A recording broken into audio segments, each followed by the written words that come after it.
서울 강동구의 오래된 아파트 단지. 이곳에 사는 김미숙, 66세, 은 이웃들 사이에서 부러움의 대상이었다. 남편을 10년 전에 잃고 혼자 지내는 그녀 곁에는 늘 살뜰히 챙겨주는 며느리 한서진, 34세, 이 있었다. 어머니, 오늘은 된장찌개 끓여드릴게요. 어제 시장에서 싱싱한 채소 사왔어요. 서진의 밝은 목소리가 현관문을 열며 집안을 가득 채웠다. 미숙은 잔잔한 미소를 지으며 거실로 나갔다. 서진의 손에는 커다란 장바구니가 들려 있었고 그 안에는 갓 사온 과일, 반찬, 각종 식료품이 가득했다. 또 이렇게 많이 사왔니? 너도 바쁠 텐데. 당연하죠, 어머니. 어머니 챙기는 건 제일 중요하니까요. 서진은 환한 미소를 지으며 부엌으로 향했다. 미숙은 속으로 고마움을 느끼면서도 살짝 미안한 마음이 들었다. 젊은 며느리가 직장 생활도 하며 이렇게까지 챙기는 게 쉬운 일은 아니었다.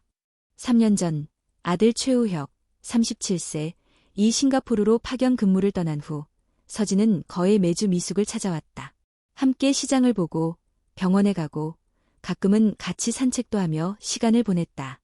아들이 없는 공백을 서진이 자연스럽게 메꿔주었다. 정말 좋은 며느리 둬서 복 받으셨어요.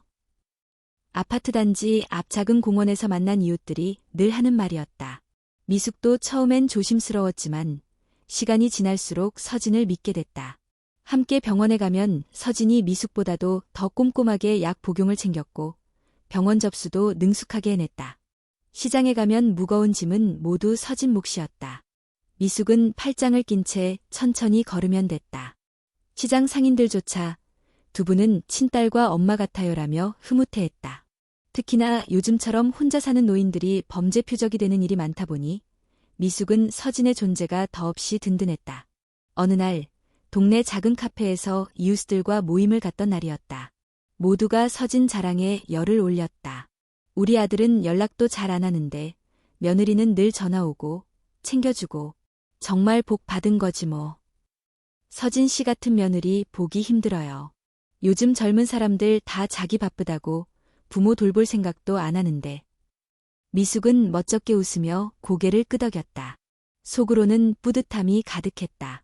나이 들수록 주변 시선도 중요했고 괜찮은 가족이라는 이미지가 자랑스러웠다. 하지만 한편으로는 그녀 자신도 가끔 의문이 들었다. 너무 완벽한 게 오히려 어색하지 않나. 며느리와 시어머니 사이에 다툼 한 번 없다는 게 가능한 일인가. 그럴 때마다 미숙은 내가 괜한 의심을 하는 거야라며 스스로를 타일렀다. 아무리 세상이 각박해도 모두가 나쁜 사람은 아니니까. 서진 같은 착한 며느리도 있으니까. 그런데 그날 오후 작은 사건이 미숙의 일상에 균열을 만들었다. 서진이 평소보다 이른 시간에 찾아왔다. 평소와 달리 다소 진지한 얼굴이었다. 어머니, 오늘 좀 중요한 얘기 있어요. 무슨 일이니? 표정이 왜 그래? 괜찮아요. 걱정하실 일은 아닌데.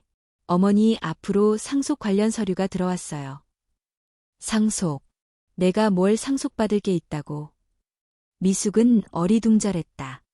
남편이 남긴 아파트 한 채 외엔 별다른 재산이 없었다. 더군다나 자신이 받을 상속이란 개념도 생소했다. 그냥 혹시 모르니까 동사무소 가서 확인만 해봐요. 요즘 사기도 많고 어머니 이름으로 뭘 해놓은 사람이 있을 수도 있대요. 서진의 설명은 그럴듯했다. 미숙은 반신반의하면서도 평소 믿어온 서진의 말에 따라 동사무소에 가기로 했다. 동사무소는 집에서 멀지 않은 곳에 있었다. 평일 오후라 사람도 많지 않았다. 서진이 먼저 번호표를 뽑고 미숙을 대기석에 앉혔다. 어머니, 여기 편하게 계세요. 제가 먼저 확인해 볼게요. 서진은 창구로 가서 뭔가 얘기를 나눴다. 미숙은 멀찍이 서 그 모습을 지켜봤다. 며느리는 평소처럼 친절했고 직원은 고개를 끄덕이며 서류를 살폈다. 잠시 후 서진이 돌아왔다. 어머니, 본인 확인이 필요하대요. 같이 가요. 미숙은 별다른 의심 없이 창구로 향했다. 그곳엔 젊은 여직원이 앉아 있었다. 김미숙님 맞으시죠? 네, 맞습니다. 여직원은 컴퓨터 화면을 보며 뭔가 확인하더니 잠깐만 기다리라고 했다. 그리고 자리에서 일어나 안쪽 사무실로 들어갔다. 서진은 아마 확인 절차가 복잡해서 그런가 봐요라며 미소 지었다. 하지만 미숙의 마음속엔 알 수 없는 불안감이 스며들었다. 몇 분 후 여직원이 돌아왔다. 손에 작은 메모지를 들고 있었다. 어머님께 드릴 게 있어요. 직원은 서진이 보지 못하게 조심스럽게 미숙에게 쪽지를 건넸다. 미숙은 놀라며 펼쳐봤다. 상속 위임장 및 인감 사용 서류가 접수되었습니다. 본인이 제출하신 게 맞습니까? 미숙의 손이 떨렸다. 심장이 요동쳤다. 자신은 그런 서류를 작성한 적이 없었다. 분명히 뭔가 이상했다. 어머니, 무슨 내용이에요? 서진이 자연스럽게 물었다. 미숙은 당황을 감추며 최대한 평정을 유지했다. 아, 별거 아니야. 그냥 확인 절차래. 미숙은 억지로 미소 지었지만 손끝이 계속 떨렸다. 머릿속이 복잡해졌다. 위임장, 인감. 자신은 분명 그런 걸 제출한 적이 없었다. 집으로 돌아오는 길, 미숙은 내내 그 쪽지 내용을 곱씹었다. 그리고 마음속 깊이 차가운 의심이 자라나기 시작했다. 그날 밤, 김미숙은 좀처럼 잠을 이룰 수 없었다. 침대에 누워 천장을 바라보며 쪽지 내용을 머릿속에 되새겼다. 위임장, 인감, 상속 서류. 자신은 그런 걸 작성하거나 제출한 기억이 없었다. 하지만 동사무소 직원은 분명히 그 서류가 접수되었고 그것도 본인의 이름으로 처리됐다고 했다. 혹시 서진이가? 그 생각이 스쳐 지나가자 미숙의 가슴이 답답해졌다. 하지만 곧 고개를 저었다. 아니야, 그럴 리 없어. 3년 동안 그렇게 살뜰히 챙겨주던 애가 나를 속일 리가 없다. 스스로를 설득해보려 했지만 마음 한구석의 불안은 점점 커졌다. 다음 날 아침, 미숙은 평소보다 일찍 일어나 옷을 단정히 챙겨 입었다. 서진에게는 몸이 좀 안 좋다며 오늘은 집에서 쉴 테니 오지 말라고 문자를 보냈다. 그리고 혼자 동사무소로 향했다. 동사무소에서 전날 자신을 도와줬던 젊은 여직원, 이경민을 찾았다. 경민은 반가운 듯 미숙을 맞이하며 조용한 상담실로 안내했다. 어머님, 혼자 오셨네요. 어제 많이 놀라셨죠? 네. 사실 너무 충격이라 잠도 못 잤어요. 자세히 좀 더 듣고 싶어요. 무슨 일이 벌어지고 있는지. 경민은 컴퓨터 화면을 보여주며 차근차근 설명하기 시작했다. 현재 김미숙 님 명의로 상속 관련 위임장, 인감 사용 동의서, 부동산 등기부 열람 요청서 등이 접수됐습니다. 모두 정식 절차로 들어왔고 도장도 제대로 찍혀 있었어요. 저는 그런 걸 한 기억이 없어요. 문제는 그 부분입니다. 인감 도장 사용이 확인됐지만 어머님이 직접 하신 게 아니라면 누군가 몰래 사용한 겁니다. 경민의 말에 미숙은 등골이 서늘해졌다. 문득 지난 몇 달간 서진이 했던 행동들이 떠올랐다. 약국에서 약 봉투에 도장을 찍어달라던 일, 은행 서류를 대신 챙겨준다며 잠깐 도장을 빌리겠다던 일, 그때 아무 생각 없이 도장을 넘겼다. 그리고 서진은 능숙하게 필요한 서류들을 챙겼다. 그럼 제 며느리가 그걸 이용한 걸까요? 미숙의 목소리가 떨렸다. 경민은 잠시 망설이다가 조심스럽게 말했다. 확신할 순 없지만 현재 상황을 보면 가능성이 높습니다. 사실 며느리분 한서진 씨에 대해 저희도 조금 알아봤어요. 경민은 조심스럽게 서류 몇 장을 꺼냈다. 그 안에는 서진의 신상 정보와 과거 기록이 담겨 있었다. 한서진. 아니, 본명은 정미영입니다. 정미영? 과거 부산과 대구에서 비슷한 수법으로 고령자 가정을 상대로 사기 행각을 벌인 전력이 있습니다. 결혼을 통해 가족 내부로 들어간 후 일정 기간 신뢰를 쌓고 재산을 노리는 방식이죠. 미숙은 숨이 막히는 것 같았다. 3년 동안 함께 웃고 함께 밥을 먹고 함께 시장을 다녔던 그 며느리가 사실은 가면을 쓴 사기꾼이었다는 말인가. 아들, 우혁이는요? 그 아이도 속은 건가요? 네, 아드님도 아무것도 모르는 상태입니다. 해외 파견도 이 여자가 계획적으로 유도한 가능성이 있습니다. 순간 미숙의 머릿속이 하얘졌다. 아들도 자신도 완전히 속아 넘어간 것이다. 그럼 이제 어떻게 해야 하죠? 미숙의 목소리는 흔들렸지만 눈빛은 점차 단단해지고 있었다. 경미는 신중하게 말했다. 사실 이런 경우 바로 경찰에 신고할 수도 있지만 며느리분이 워낙 치밀해서 증거를 더 확보해야 합니다. 저희 쪽에서 경찰과 협조해서 상황을 준비해 둘 테니 어머님께서는 평소처럼 아무것도 모르는 척 해주세요. 그냥 속는 척 하라는 거군요. 네, 며느리분이 방심해야 실수를 하니까요. 미숙은 깊게 숨을 들이쉬었다. 평생을 남편과 아들을 뒷바라지하며 살았고 남의 눈에 순진하고 착한 할머니로 보였던 자신이 이제는 직접 가족을 지키기 위해 싸워야 하는 상황이었다. 좋아요. 저도 가만히 당하진 않을 거예요. 그날 이후 미숙은 서진 앞에서 아무 일도 없었다는 듯 평소처럼 행동했다. 서진이 찾아와 과일을 건네며 안부를 물으면 미소로 답했고 저녁 식사를 같이 하며 늘어난 주름을 걱정하는 척했으며 병원에 함께 가서 건강검진을 받으면서도 마음 한구석에선 차갑게 그녀를 관찰했다. 서진은 눈치채지 못한 듯 여전히 친절했고 미숙을 완전히 속이고 있다는 자신감에 가득 차 있었다. 그러던 어느 날 서진이 새로운 제안을 해왔다. 어머니, 요즘 사기꾼들이 많대요. 특히 혼자 사시는 어르신들이 타깃이 된다던데 우리도 대비 좀 해야 하지 않을까요? 대비라니 무슨 얘기니? 혹시 모르니까 부동산 관리도 미리 정리해두고 상속 절차도 깔끔하게 해두면 좋을 것 같아서요. 제가 도와드릴게요.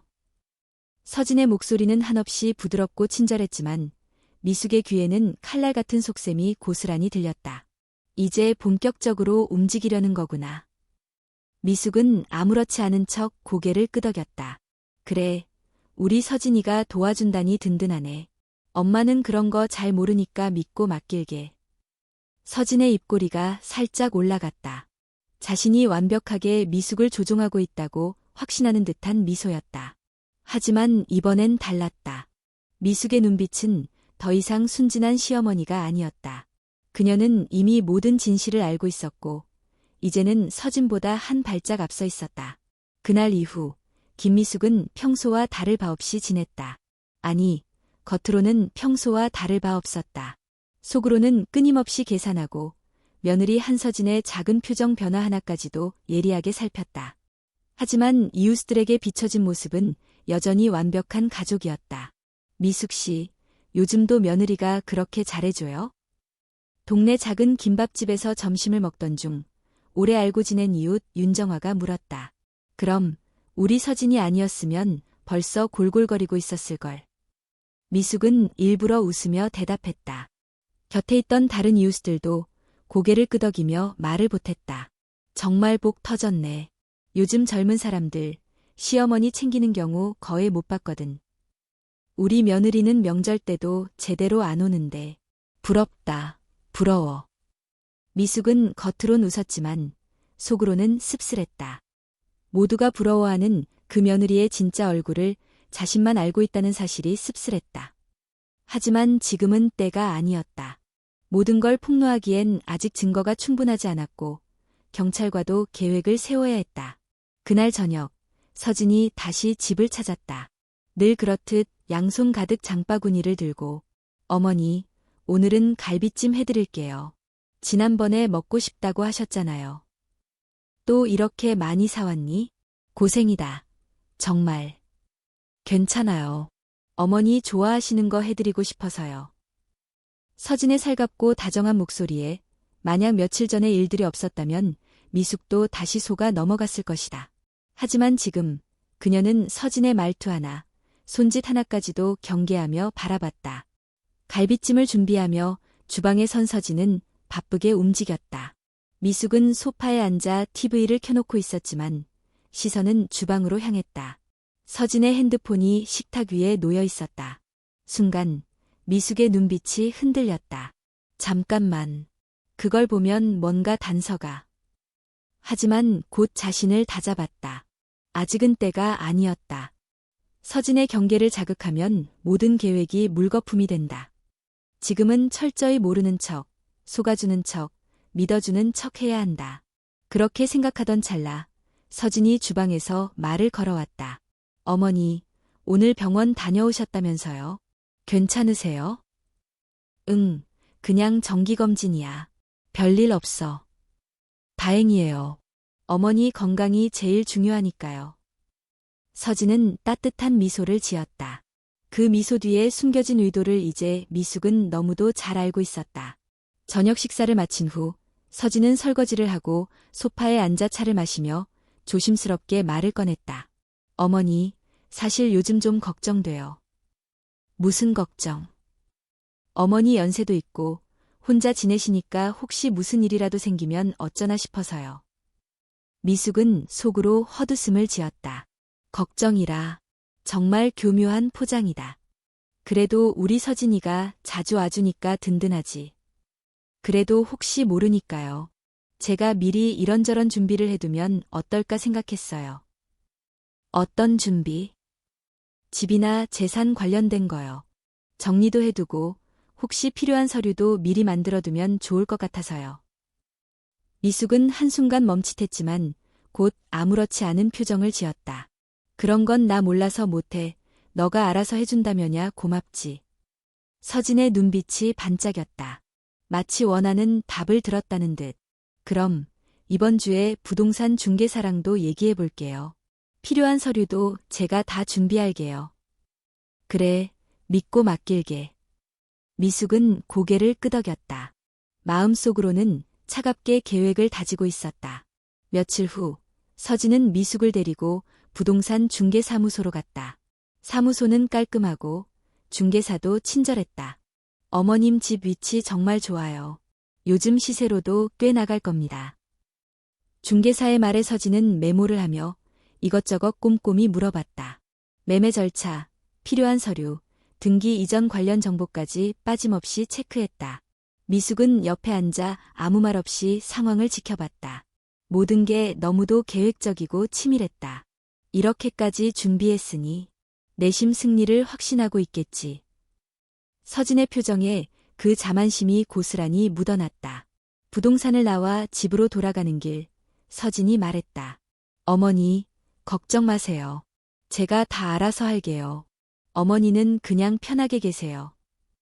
그래, 든든하다 우리 서진이. 미숙은 일부러 고마운 표정을 지었다.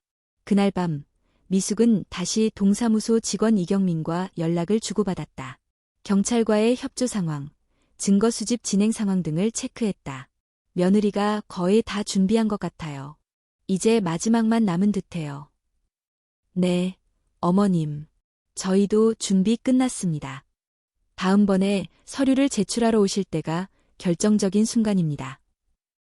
미숙은 전화기를 내려놓고 창밖을 바라봤다.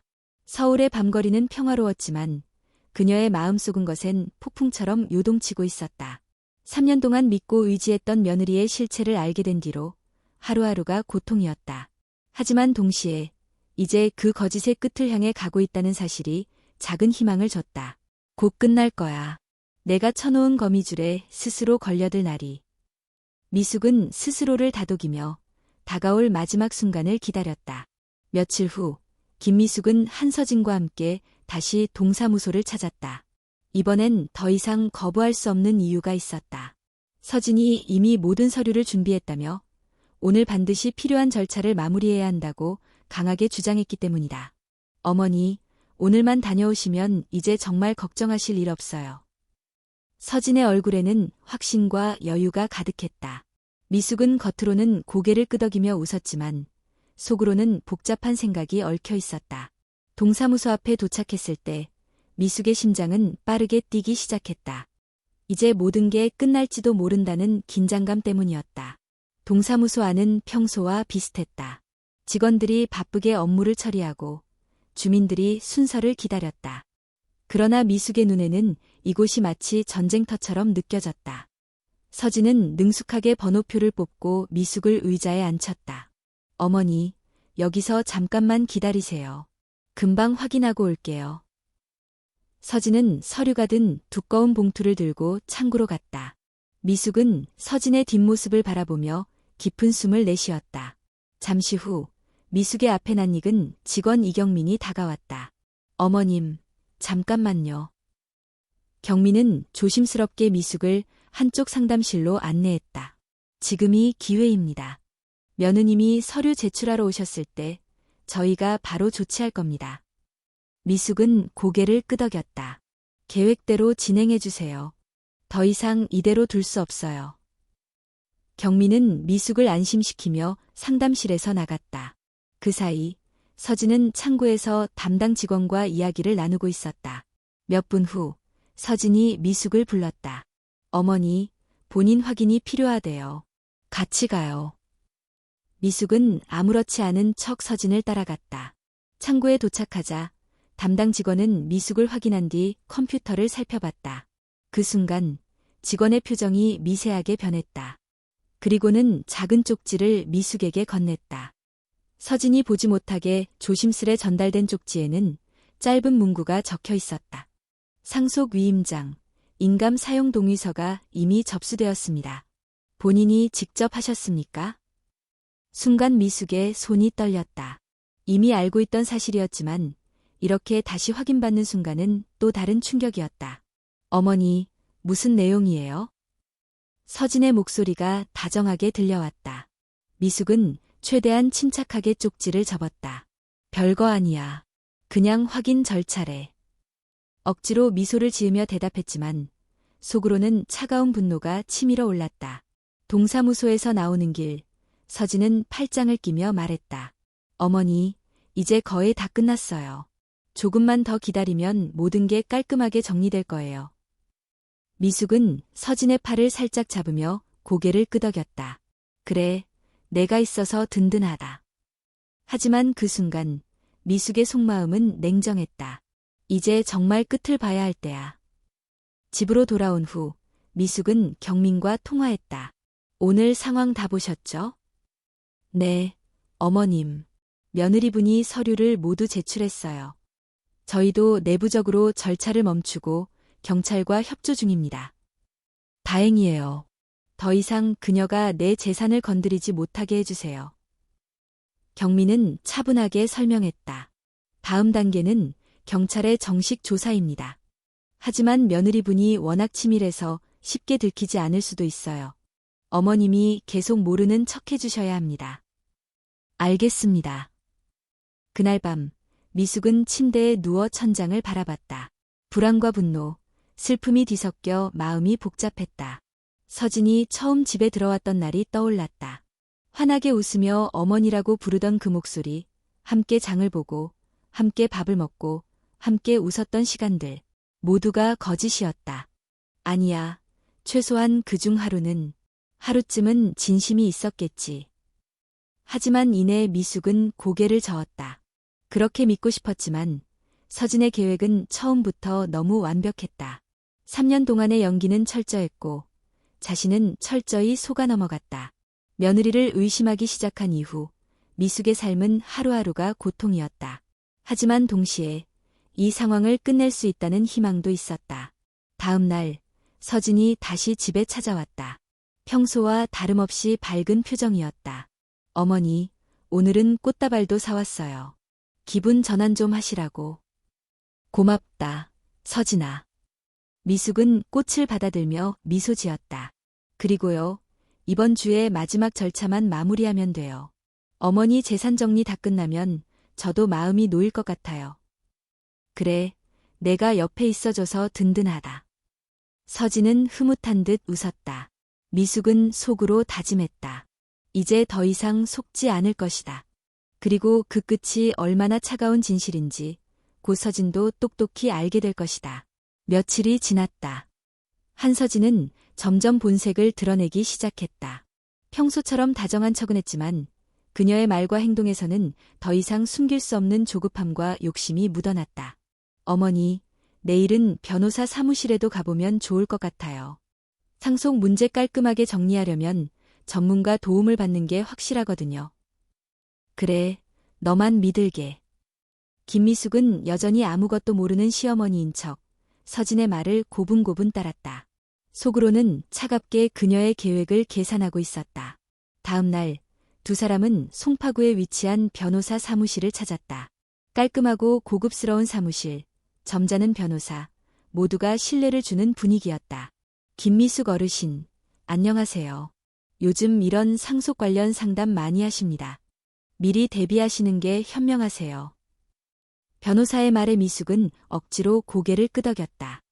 서진은 옆에서 친절하게 설명을 덧붙였다. 어머니 혼자 계시니까 걱정돼서요. 혹시 모를 일에 대비하려고요.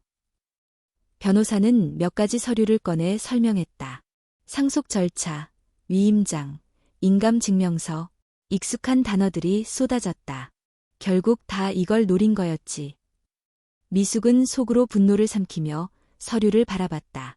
서류에 도장을 찍고 사인을 하고 필요한 절차를 밟는 동안 서진은 흐뭇한 미소를 감추지 못했다. 하지만 이번에도 미숙은 미리 경찰과 이경민과의 협조를 통해 모든 서류에 표시를 해뒀다.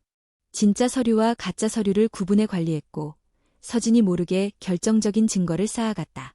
며칠 뒤 동사무소에 이경민에게서 연락이 왔다. 어머님, 서류 전부 확보했습니다. 며느리분이 어떤 서류를 어디에 제출했는지도 다 추적 중입니다.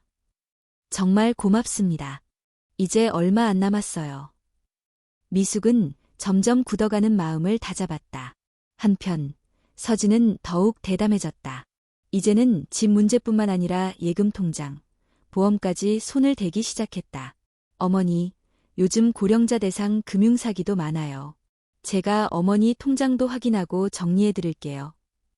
그래, 너 없었으면 큰일 날 뻔했네. 미숙은 겉으로는 고마운 척, 속으로는 서진의 모든 행동을 기억했다. 그렇게 또 시간이 흘렀다.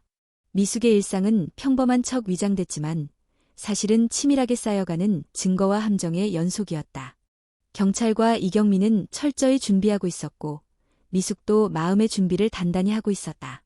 그리고 드디어 결정적인 순간이 다가왔다. 어느 맑은 봄날 서진이 마지막 절차를 마무리하자며 찾아왔다. 어머니, 오늘만 동사무소 다녀오시면 이제 정말 끝이에요. 모든 게 깔끔하게 정리되고 걱정도 사라질 거예요. 서진의 눈빛에는 확신과 기대가 가득했다.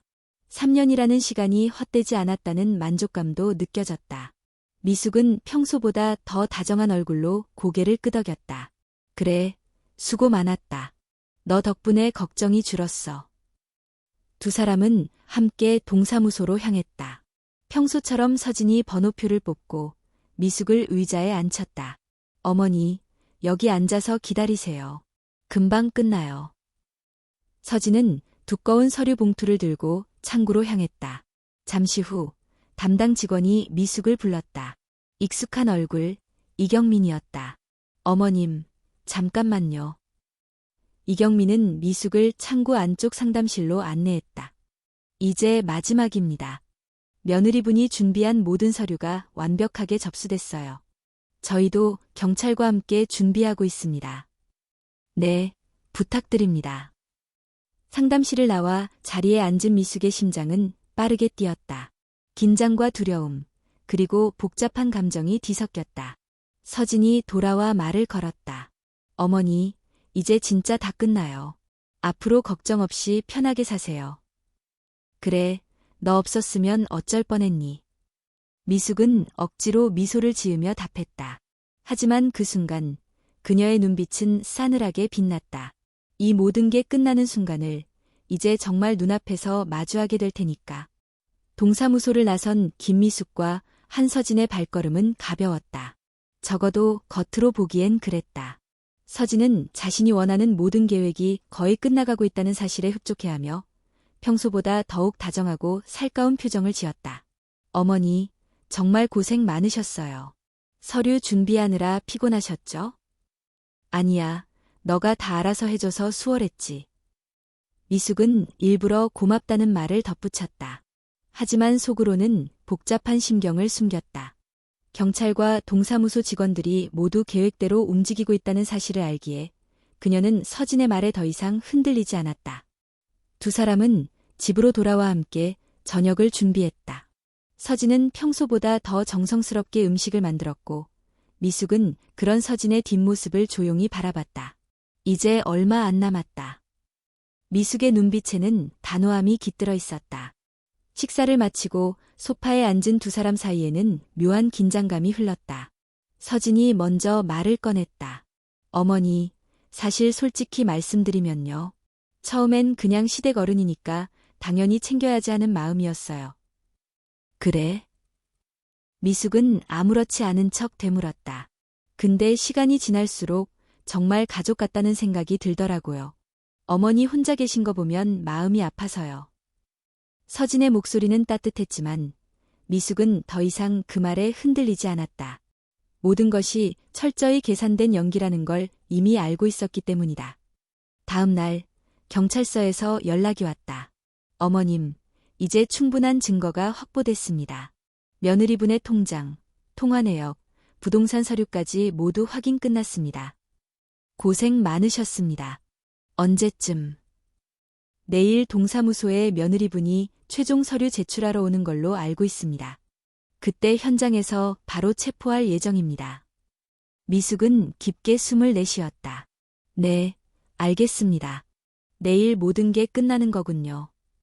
전화를 끊은 후 미숙은 창밖을 바라봤다.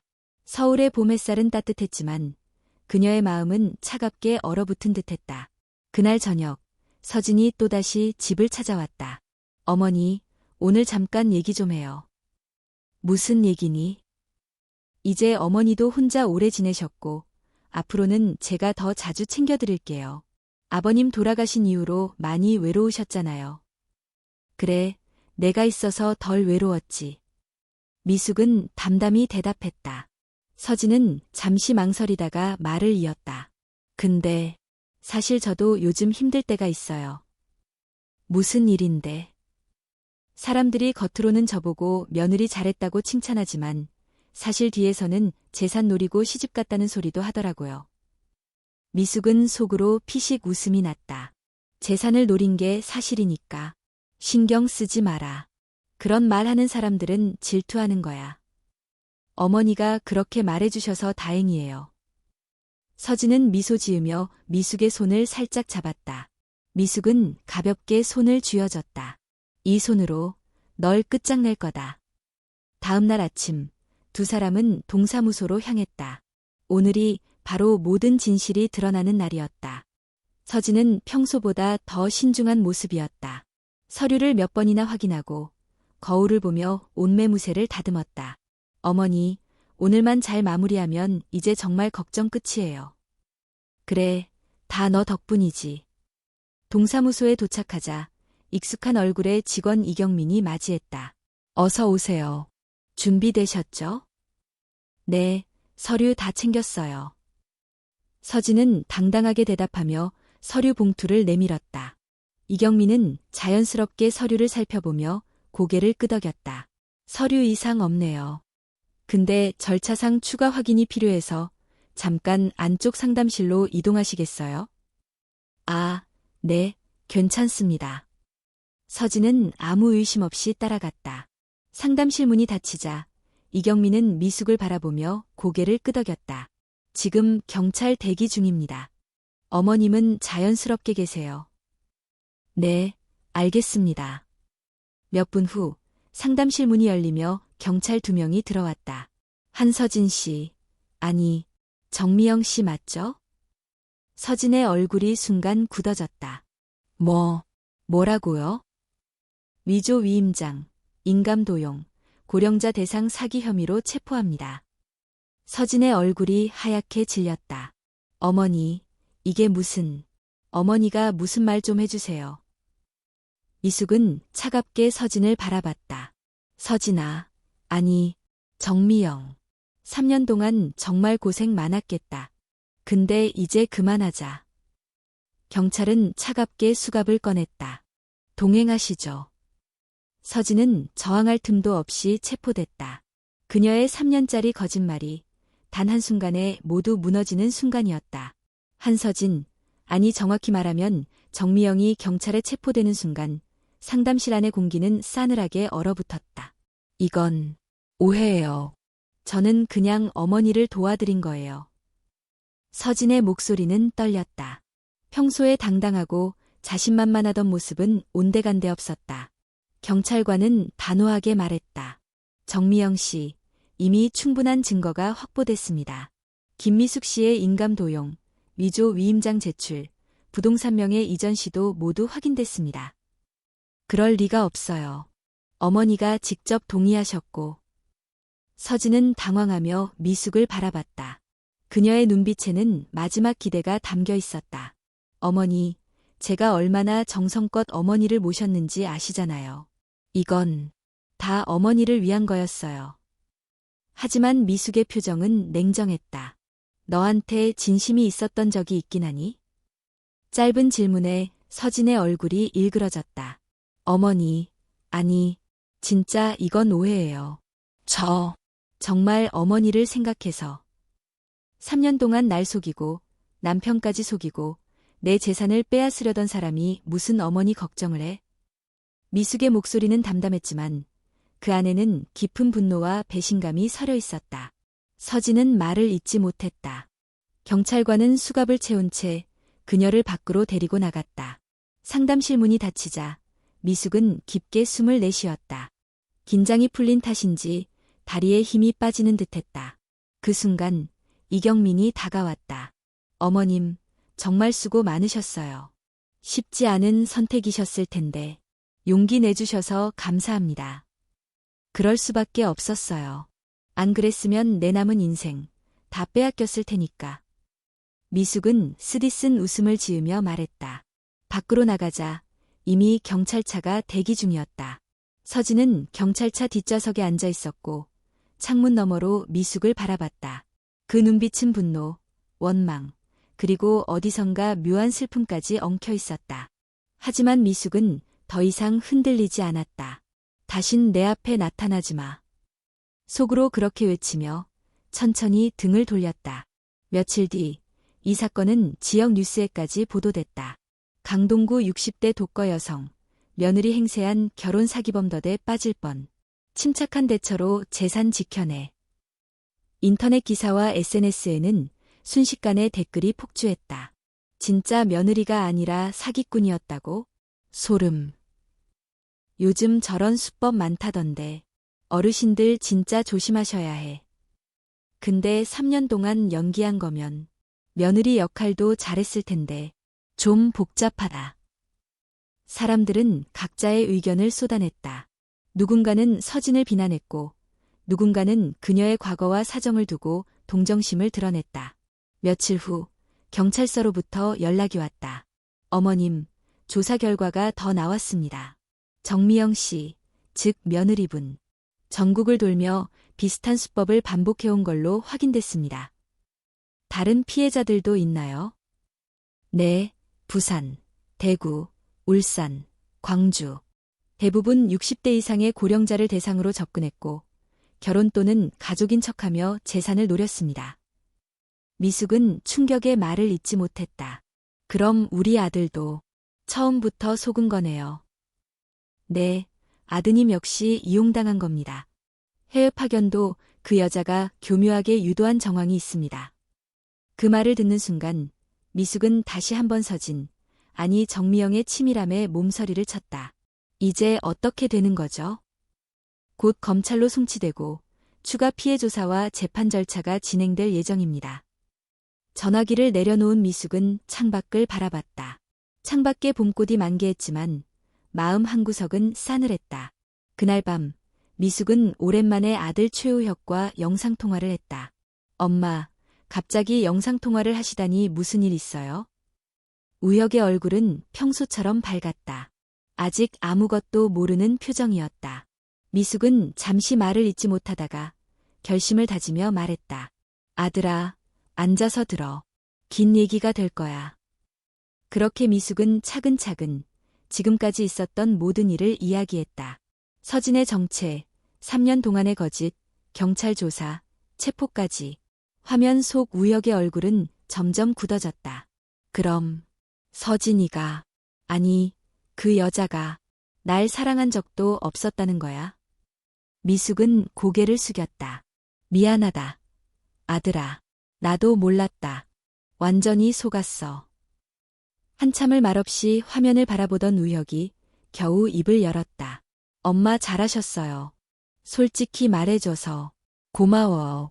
저도 정신 차려야겠네요. 통화를 끊은 후 미숙은 깊은 한숨을 내쉬었다. 이제야 모든 거짓의 실체가 완전히 드러난 것 같았다. 하지만 그녀는 알았다. 진짜 싸움은 이제부터라는 걸. 정미영의 체포 소식은 며칠 만에 지역 뉴스뿐 아니라 전국적인 이슈로 번졌다. 결혼 사기, 시어머니까지 속인 30대 여성 구속. 3년간 완벽한 며느리 행세. 숨겨진 충격적 진실. 포털 사이트의 실시간 검색어 상위에 한서진, 정미영, 결혼 사기가 올랐다. 뉴스 기사와 각종 커뮤니티에는 수백, 수천 개의 댓글이 쏟아졌다. 소름 돋는다. 며느리 코스프레 3년이라니. 요즘 저런 수법 많다더니 진짜네. 부모님 조심하라고 해야겠다. 근데 3년 동안 그렇게까지 했으면 정이 안 들었을까? 사람 마음이 그렇게 단순하진 않은데. 한쪽에서는 분노와 경악이, 또 다른 한쪽에서는 미묘한 동정과 의문이 교차했다. 특히 며칠 뒤 유출된 정미영의 과거사가 사람들의 시선을 흔들어 놓았다. 어린 시절, 가난한 집안에서 자란 미영. 어머니는 비대 쫓기다 집을 잃었고, 아버지는 가족을 버리고 사라졌다. 10대 시절부터 혼자 살아남기 위해 거친 세상을 버텨야 했던 그녀의 과거가 밝혀지자, 일부에서는 그녀를 동정하는 여론도 나타났다. 상처 많은 과거가 저렇게 만든 거 아닐까? 물론 잘못한 건 맞지만, 사회가 만든 피해자이기도 해. 그렇다고 남의 가정 파괴하는 게 정당화될 순 없지. 인터넷과 뉴스에서는 끝없는 논쟁이 이어졌다. 김미숙 역시 주변 사람들의 엇갈린 시선을 느꼈다. 이웃 중 일부는 격려와 위로를 전했다. 미숙 씨 정말 대단하세요. 그걸 다 참으시고 끝까지 속는 척하다니. 저라면 못했을 거예요. 사기꾼이 그렇게 철저하게 들어왔는데도 결국 밝혀내셨다니 존경스러워요. 하지만 또 다른 일부는 묘한 의구심을 품었다. 근데 3년이나 같이 살면서 정말 몰랐을까? 그렇게 똑똑하신 분이 어떻게 그렇게까지 당했대? 미숙은 그런 소문과 시선을 외면하려 했다. 그러나 속으로는 서글픔이 쌓여갔다. 한편 정미영은 경찰 조사에서 일부 혐의를 인정했지만 여전히 자신을 피해자라고 주장했다. 전 처음부터 그렇게 살고 싶어서 그런 게 아니에요. 세상이 저를 이렇게 만들었어요. 그녀의 이 한마디는 또 한 번 언론의 주목을 받았다. 법조계 관계자와 심리학자들이 나서 방송 토론까지 열렸다. 물론 환경이 한 사람의 인생에 큰 영향을 주는 건 사실입니다. 하지만 그렇다고 범죄가 정당화될 수는 없습니다. 그녀의 과거를 들여다보면 단순히 욕심 때문만은 아니었을 가능성도 큽니다. 생존 본능이 왜곡된 형태로 나타난 거죠. 논쟁은 멈출 기미가 없었다. 미숙도 혼란스러웠다. 아무리 분노하고 배신감을 느꼈다 해도 정미영의 어린 시절 이야기를 들으면 마음 한구석이 흔들리는 게 사실이었다. 정말 그 애가 처음부터 악의로만 가득했던 걸까? 그러나 곧 미숙은 고개를 저었다. 그랬다고 해도 내 아들과 내 가족을 이용하고 내 재산을 빼앗으려 했다는 사실은 변하지 않아. 며칠 후 변호사로부터 연락이 왔다. 어머님, 정미영 씨 측에서 합의 가능성에 대해 문의해 왔습니다. 합의요? 네, 처벌을 조금이라도 경감받기 위해서인 것 같습니다. 미숙은 단호하게 대답했다. 합의 같은 거 없습니다. 법의 심판을 그대로 받게 할 거예요. 변호사는 고개를 끄덕이며 전화를 끊었다. 같은 시각, 경찰은 추가 수사를 통해 정미영의 공범들을 체포했다. 가짜 부동산 중개사, 위조된 공증사무소 직원, 심지어 허위로 작성된 의료 기록까지 모두 밝혀졌다. 사건은 점점 더 사회적인 파장을 일으켰다. 방송에서는 전문가들이 목소리를 높였다. 이 사건을 통해 노인 대상 금융사기, 가정 침투형 사기의 심각성을 다시 한번 깨달아야 합니다. 피해자들도 더 이상 부끄러워하지 말고 적극적으로 신고해야 합니다. 한편 미숙은 동네 마트에서 장을 보던 중 한 아주머니로부터 말을 들었다. 저 뉴스 봤어요. 정말 고생 많으셨어요. 근데 너무 마음 상해하지 마세요. 저도 며느리한테 상처받은 적 있어요. 미숙은 고개를 끄덕였지만 마음 한편은 허전했다. 사건이 이렇게 커졌음에도 끝없이 따라오는 소문과 의심, 때로는 동정까지 모든 게 피곤하고 괴로웠다. 집으로 돌아온 미숙은 소파에 앉아 TV를 껐다. 침묵 속에서 창밖을 바라봤다. 봄꽃이 지고 초록 잎이 무성해졌다. 시간이 흘렀다는 증거였다.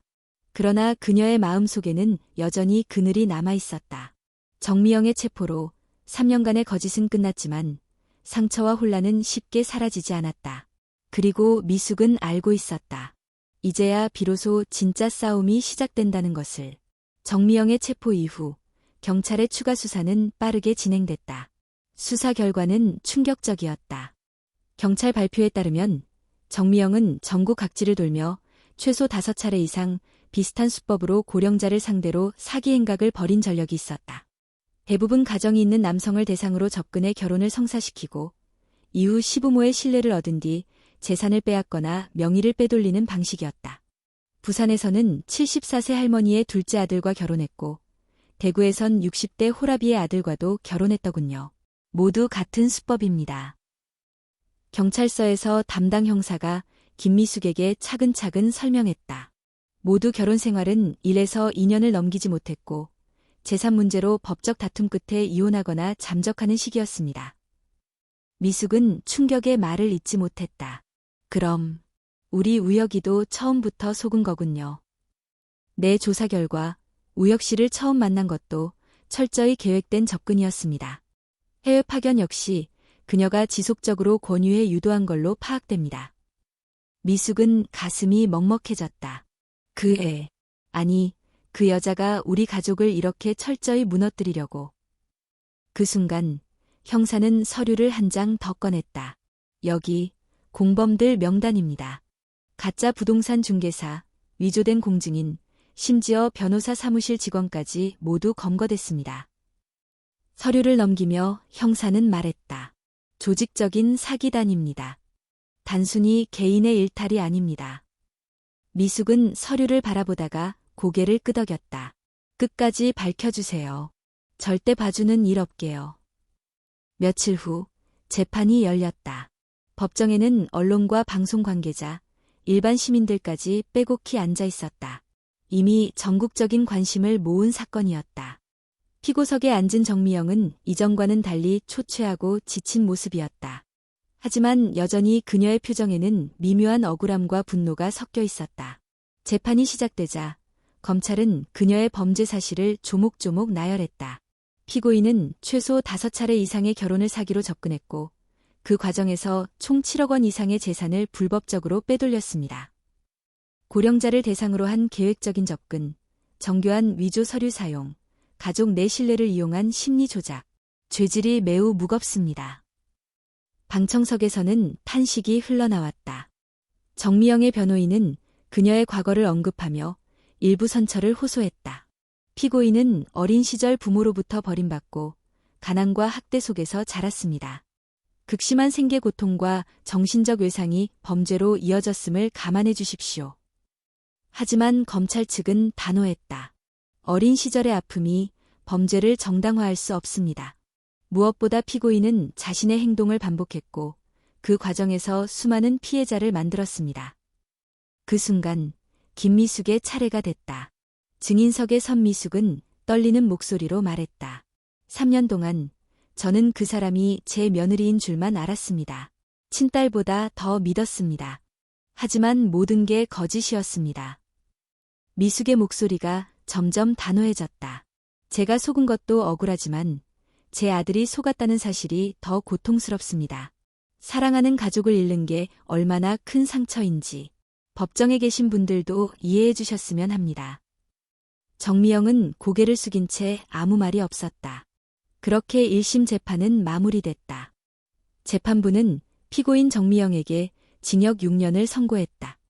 피고인의 범행은 계획적이고 반복적이며 사회적 파장이 매우 큰 점을 고려했습니다. 다만 일부 과거의 어려운 환경을 참작해 형량을 결정합니다. 판결이 내려지자 방청석에서는 탄식과 안도의 한숨이 동시에 터져나왔다. 법정 밖 기자들이 몰려들었다. 김미숙 씨, 소감 한 말씀 부탁드립니다.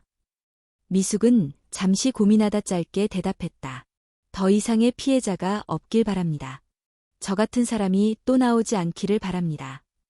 그날 저녁, 미숙은 집으로 돌아왔다. 허탈감과 씁쓸함이 뒤섞인 채 그녀는 책상 서랍을 열었다. 그 안에는 여전히 동사무소 직원이 건넸던 쪽지와 위조된 이임장 사본이 고스란히 남아있었다.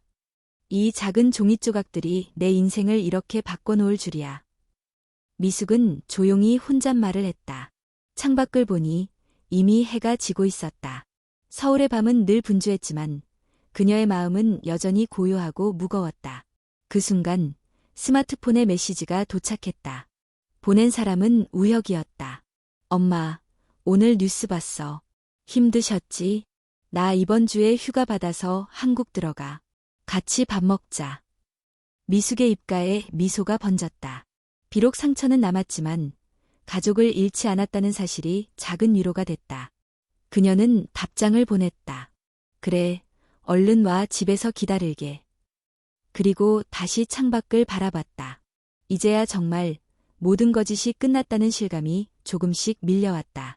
며칠 후 김미숙은 다시 평범한 일상으로 돌아가려 했었다. 아파트 단지 앞을 산책하고 시장에 들러 반찬거리를 사고 집에 돌아와 텔레비전을 틀어놓았다. 하지만 모든 게 예전 같을 순 없었다.